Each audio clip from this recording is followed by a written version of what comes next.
সারাদিনের ঘোরাঘুরি শেষে এখন খাওয়ার পালা। এখানে দেখতে পাচ্ছি বিওগ্র্যাড বা বেলগ্রেড নামে সার্বিয়ান রেস্টুরেন্ট, বাট আমি খাবো মেডিটেরিয়ান আলি গ্রিল হাউস।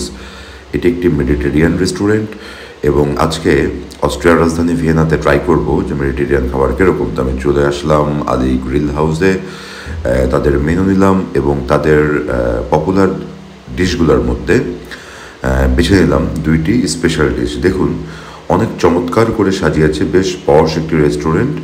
এবং এখানে কিন্তু রাত 1টা বাজে, তখনও কিন্তু মোটামুটি ভালো কাস্টমার ছিল ভেতরে এবং সরাসরি এরা আপনার সামনেই গ্রিল জাতীয় খাবার প্রস্তুত করে দেবে। তো স্টার্টার হিসাবে চিকেন স্যুপ এবং তাদের ট্র্যাডিশনাল রুটি নিয়ে নিলাম।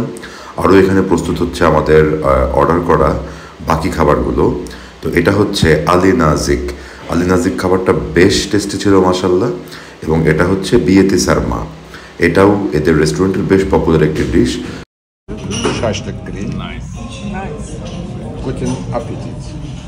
Thank you. দারুণ খাবার, আপনারা ভিয়েনাতে আসলে অবশ্যই ট্রাই করবেন আলি মেডিটেরিয়ান।